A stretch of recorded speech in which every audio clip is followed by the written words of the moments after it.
উপদেষ্টা যদি ভারতে যাচ্ছেনই, তাহলে তিনি কেন ভারতের নিরাপত্তা উপদেষ্টা অজিত দোভালকে জিজ্ঞেস করে আসছেন না যে ভারত কেন শেখ হাসিনাকে ফিরিয়ে দিচ্ছে না সাজা কার্যকর করবার জন্য? এখন অজিত দোভালকে সে প্রশ্ন খলিলুর রহমান করবেন কিনা, পররাষ্ট্র উপদেষ্টা তৌহিদ হোসেনকে সাংবাদিকরা যখন এই প্রশ্ন করেছিলেন, তখন পররাষ্ট্র উপদেষ্টা বলেছেন খলিলুর রহমানের এজেন্ডায় কি আছে সে বিষয়ে তিনি জানেন না। খলিলুর রহমানের এজেন্ডায় কি আছে শুধু যে সে বিষয়টা বাংলাদেশের পররাষ্ট্র মন্ত্রণালয়ের অজানা তাই নয়, এমনকি তিনি ঠিক কেন একদিন এগিয়ে দুদিন আগে, সম্মেলনের দুদিন আগে গিয়ে ওখানে উপস্থিত হলেন, সে প্রশ্ন ওঠা এখন খুব স্বাভাবিক। বাংলাদেশে আন্তর্জাতিক অপরাধ ট্রাইব্যুনালে শেখ হাসিনার ফাঁসির রায় হওয়ার পরের দিনই বাংলাদেশের জাতীয় নিরাপত্তা উপদেষ্টা খলিলুর রহমান ভারত ছুটে গেছেন। খলিলুর রহমানের অজিত দোভালের আমন্ত্রণে, ভারতের জাতীয় নিরাপত্তা উপদেষ্টা অজিত দোভালের আমন্ত্রণে বৃহস্পতিবার মানে 20 তারিখ নভেম্বরের একটা সিকিউরিটি কনক্লেভ বা আঞ্চলিক নিরাপত্তা কনক্লেভে বা বৈঠকে যোগ দেওয়ার কথা ছিল, এবং সেই জন্য তার ভারতের রাজধানী দিল্লিতে গিয়ে পৌঁছানোর কথা বা দিল্লি রওনা হওয়ার কথা ছিল বুধবার। অথচ তিনি মঙ্গলবারই 7 তাড়াতাড়ি একদিন এগিয়ে নিয়ে সফরটিকে গিয়ে উপস্থিত হয়েছেন দিল্লিতে। প্রথম আলো এই খবর জানিয়েছে। এখন কি কারণে দিল্লিতে এতটা তাড়াহুড়ো করে খলিলুর রহমানের গিয়ে উপস্থিত হওয়া, সেই প্রশ্ন করতেই হয়, কারণ ভারত এবং বাংলাদেশের সংবাদ মাধ্যমগুলো গত প্রায় 1 সপ্তাহের বেশি সময় ধরে এই খবরটি করে আসছে অত্যন্ত গুরুত্বের সঙ্গে যে অজিত দোভালের আমন্ত্রণে কিনা বাংলাদেশের জাতীয় নিরাপত্তা উপদেষ্টা খলিলুর রহমান দিল্লি যাচ্ছেন। অজিত দোভালই বা কেন তাকে এমন একটা সময়ে, যখন ভারত আর বাংলাদেশের সম্পর্ক তলানিতে গিয়ে ঠেকেছে, ভারতের প্রতিরক্ষা মন্ত্রী এই সপ্তাহখানেক আগে বাংলাদেশের প্রধান উপদেষ্টা ইউনূসকে সরাসরি বলেছেন যে তিনি যাতে মুখ সামলে কথা বলেন, না হলে দুদেশের সম্পর্কটা কিছুতেই ভালো রাখা যাচ্ছে না।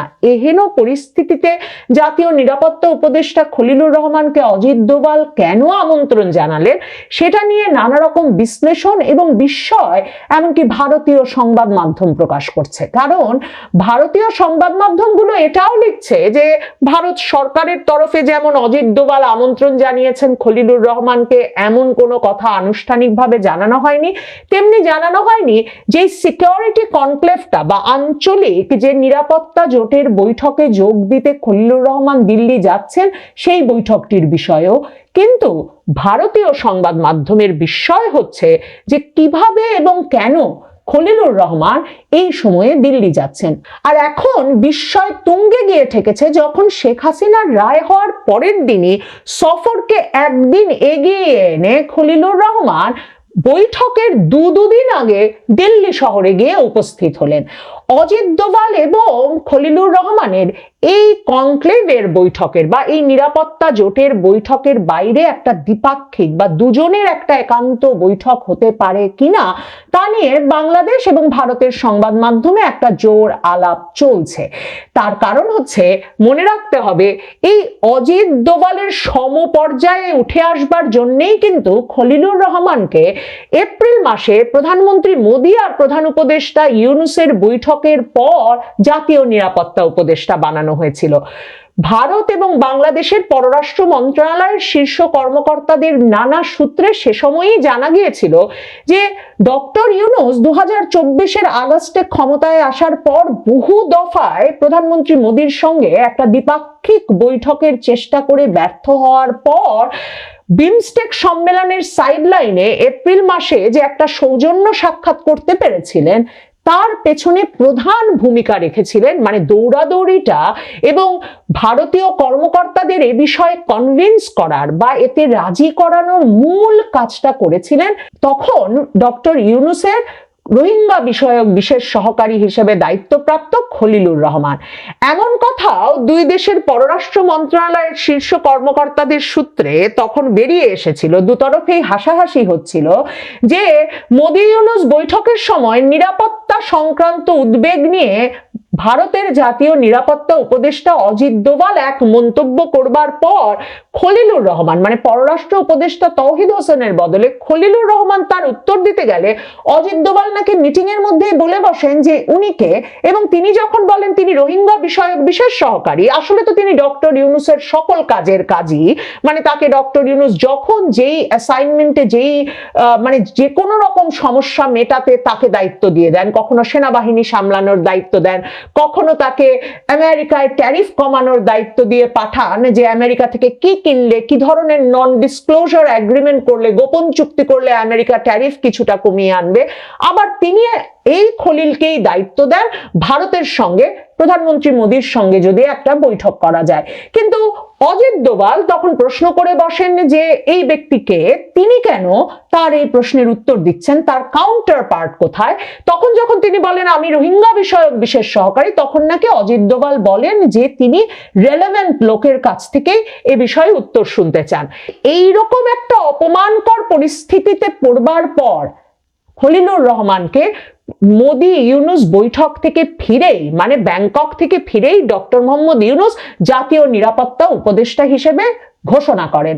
এরপর থেকে খলিলুর রহমানের একমাত্র স্বপ্ন এবং স্বাদ ছিল অজিত দোভালের সঙ্গে তার একটা বৈঠক অনুষ্ঠান।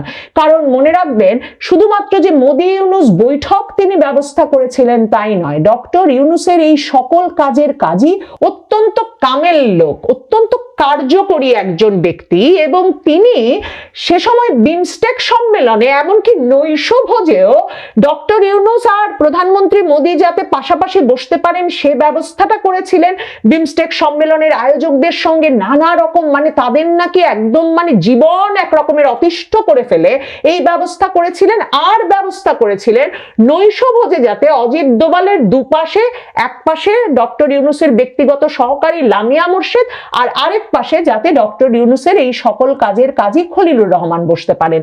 এবং সেই বসতে পারার ছবিও, ইউনূস মোদী যে পাশাপাশি বসেছেন, মোদী তো একটা শব্দ উচ্চারণ করেন নাই সেই নৈশভোজে বসে ইউনূসের সঙ্গে, আর এই যে খলিলুর রহমান আর অজিত দোভাল বসতে পেরেছেন পাশাপাশি, এই ছবিগুলো এমনকি নৈশভোজ শুরু হতে না হতে বাংলাদেশের প্রেসে ছড়িয়ে দেওয়া হয়।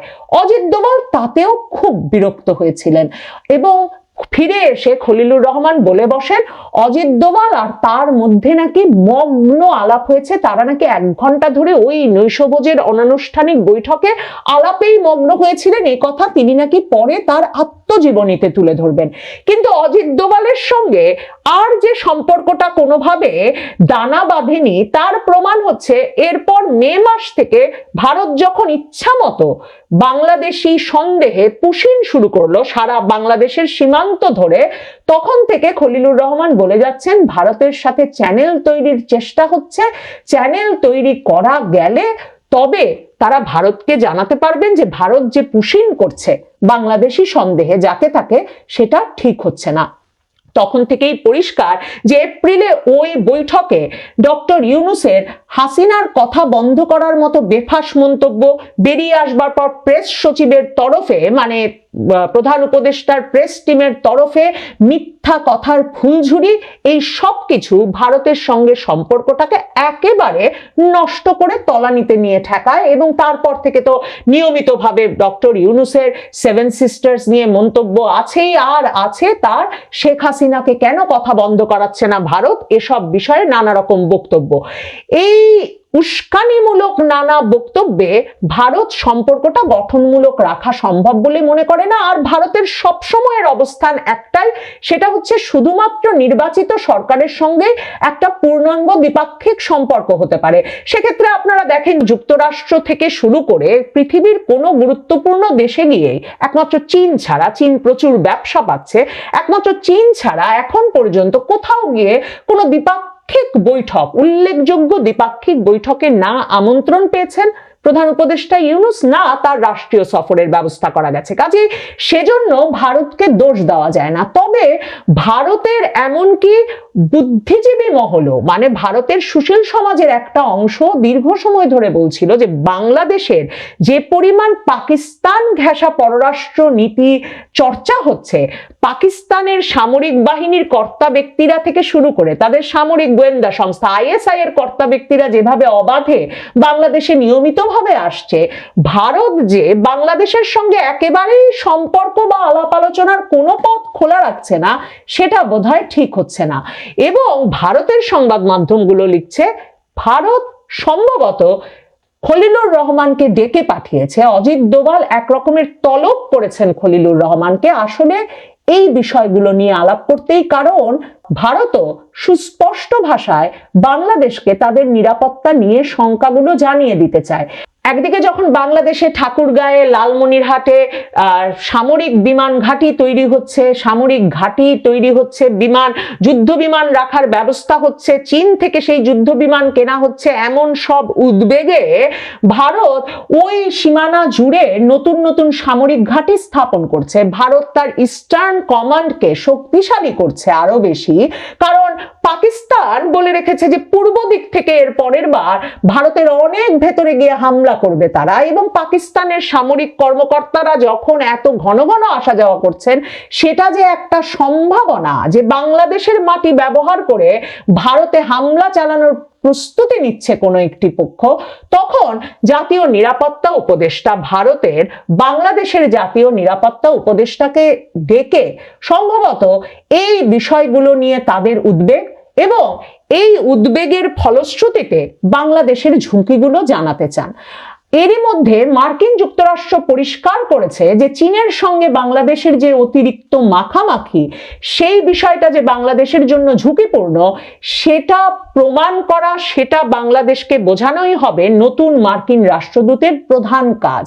ঠিক তেমনি ভাবে ভারতের বিশেষজ্ঞরা বলছেন, আন্তর্জাতিক সম্পর্ক বাংলাদেশ ভারত সম্পর্কের বিশেষজ্ঞরা এমনকি ঢাকা ট্রিবিউনের সঙ্গে সাক্ষাৎকারে বলছেন যে সম্ভবত চীনের সঙ্গে সামরিক কৌশলে সম্পৃক্ততা, পাকিস্তানের সামরিক কর্মকর্তাদের নিয়মিত আসা যাওয়ার বাইরেও ভারত বিশেষভাবে উদ্বিগ্ন বাংলাদেশে আনসারুল্লাহ বাংলা টিমের প্রধান জসিমউদ্দিন রহমানির মতো জঙ্গিবাদের দায়ে অভিযুক্ত ব্যক্তিদের ছাড়া পাওয়ার বিষয়টি।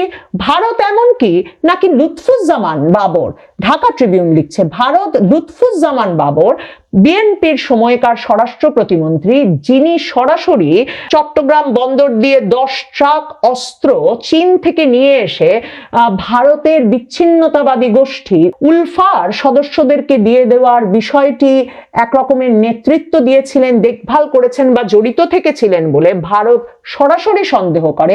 সেই লুৎফুজ্জামান বাবরও যে আবার জেল থেকে বেরিয়ে এসেছেন এবং রাজনীতিতে সক্রিয় হয়েছেন, এরকম নানাবিধ বিষয়ে ভারত উদ্বিগ্ন। ভারতের মূল উদ্বেগ বাংলাদেশ তার ভূমি ভারতের বিরুদ্ধে সামরিকভাবে ব্যবহার করবার জন্য অন্য কোনো দেশ, অন্য কোনো সশস্ত্র বিদ্রোহী জঙ্গি গোষ্ঠী কিংবা অন্য কোনো চরমপন্থী গোষ্ঠীকে সুযোগ দিচ্ছে কিনা, স্পেস দিচ্ছে কিনা, আশকারা দিচ্ছে কিনা। ভারতের সংবাদ মাধ্যমগুলো Hindustan Times, the Hindu, Times of India সহ সকল শীর্ষস্থানীয় দৈনিকগুলো সে কারণে এই খবরটি যে অজিত দোভালের আমন্ত্রণে খলিলুর রহমান ভারত যাচ্ছেন, এই খবরটি অত্যন্ত গুরুত্বের সঙ্গে ছেপেছে। ঘটনাটির গুরুত্ব আরো গুরুতর হয়ে উঠেছে যে একদিন এগিয়ে এনে খলিলুর রহমান দিল্লি ছুটে গেলেন কেন? তার মানে কি অজিত দোভালের সঙ্গে একটা সাক্ষাতের বিষয় নিশ্চিত হয়েছে? খলিলুর রহমান যে ধরনের ব্যক্তি, মানে তিনি যেভাবে আসলে সকল দেশে দেশে গিয়ে ডক্টর ইউনূসের পক্ষে মধ্যস্থতা, সমঝোতা এসব কাজগুলো একরকম একক উদ্যোগে করছেন, পররাষ্ট্র মন্ত্রণালয়কে জানাচ্ছেনও না, পররাষ্ট্র মন্ত্রণালয়ের কর্মকর্তাদের যুক্তও করছেন না। তিনি একাই যেভাবে সরকারের বিভিন্ন অবস্থান বিভিন্ন তরফে গিয়ে ব্যাখ্যা করছেন, তুলে ধরছেন, সেখানে খলিলুর রহমানের এই উপস্থিতিটা যে খুব গুরুত্বপূর্ণ সেটা কিন্তু ভারতের সংবাদ মাধ্যমও লিখেছে এবং লিখে বলেছে বাংলাদেশের অন্তর্বর্তীকালীন সরকারের সবচেয়ে গুরুত্বপূর্ণ ব্যক্তিদের একজন বলে এই খলিলুর রহমানকে মনে করা হয়। নাহিদ ইসলাম যে দাবি খলিলুর রহমানের কাছে জানিয়েছেন যে তিনি যদি ভারত যাচ্ছেনই, জাতীয় নিরাপত্তা উপদেষ্টা যদি ভারতে যাচ্ছেনই, তাহলে তিনি কেন ভারতের নিরাপত্তা উপদেষ্টা অজিত দোভালকে জিজ্ঞেস করে আসছেন না যে ভারত কেন শেখ হাসিনাকে ফিরিয়ে দিচ্ছে না সাজা কার্যকর করবার জন্য। এখন অজিত দোভালকে সে প্রশ্ন খলিলুর রহমান করবেন কিনা, পররাষ্ট্র উপদেষ্টা তৌহিদ হোসেনকে সাংবাদিকরা যখন এ প্রশ্ন করেছিলেন তখন পররাষ্ট্র উপদেষ্টা বলেছেন খলিলুর রহমানের এজেন্ডায় কি আছে সে বিষয়ে তিনি জানেন না। খলিলুর রহমানের এজেন্ডায় কি আছে শুধু যে সে বিষয়টা বাংলাদেশের পররাষ্ট্র মন্ত্রণালয়ের অজানা তাই নয়, এমনকি তিনি ঠিক কেন একদিন এগিয়ে দুদিন আগে সম্মেলনের দুদিন আগে গিয়ে ওখানে উপস্থিত হলেন সে প্রশ্ন ওঠা এখন খুব স্বাভাবিক। মনে রাখতে হবে অজিত দোভাল শেখ হাসিনা সরকারের সঙ্গে, শেখ হাসিনার সঙ্গে অত্যন্ত ঘনিষ্ঠভাবে কাজ করেছেন এবং শেখ হাসিনা যখন 2024 সালের 5ই আগস্ট সামরিক বিমানে করে ভারতের হিন্ডন বিমান ঘাঁটিতে গিয়ে নেমেছেন তখন অজিত দোভালই এসে সামরিক বিমান ঘাঁটিতে শেখ হাসিনা এবং শেখ রেহানাকে অভ্যর্থনা জানিয়েছিলেন। সূত্র মতে এখনো শেখ হাসিনার সঙ্গে অজিত দোভালের একটা নিয়মিত যোগাযোগের সম্পর্ক আছে। কাজেই যে আঞ্চলিক নিরাপত্তা জোটের বৈঠকে যোগ দিতে খলিলুর রহমান যাচ্ছেন সেই কনক্লেভে মরিশাস, মালদ্বীপ, শ্রীলঙ্কার সঙ্গে ভারতের ওই কলম্বো সিকিউরিটি কনক্লেভটা তৈরি হয়েছিল ভারত মহাসাগরের নিরাপত্তা রক্ষা করতে। তো সেই কনক্লেভে পূর্ণ সদস্যপদ পায় বাংলাদেশ শেখ হাসিনার আমলে 2024 সালের জুলাইয়ে। কাজেই বুঝতে বাকি থাকে না অজিত দোভাল ব্যক্তিগতভাবে যদি না চাইতেন এবং কোনো বিষয়ে খলিলুর রহমানকে সবক দেওয়া বা খলিলুর রহমানের সঙ্গে আলাপ করবার যদি তার সরাসরি কোনো ইচ্ছা না থাকতো, তাহলে পরিস্থিতির এত বদল ঘটবার পর বাংলাদেশকে নিরাপত্তা ঝুঁকি যখন ভারত মনে করছে তখন ওই নিরাপত্তা সম্মেলনে যোগ দিতে বাংলাদেশের নিরাপত্তা উপদেষ্টাকে আমন্ত্রণ জানাতেন না অজিত দোভাল। কি উদ্দেশ্যে অজিত দোভাল তাকে আমন্ত্রণ জানালেন আর কি উদ্দেশ্যেই বা খলিলুর রহমান দৌড়ে দুদিন আগে গিয়ে উপস্থিত হলেন দিল্লিতে, এই বিষয়গুলো খোলাসা হবে সেই প্রত্যাশা আমরা তো করতেই পারি।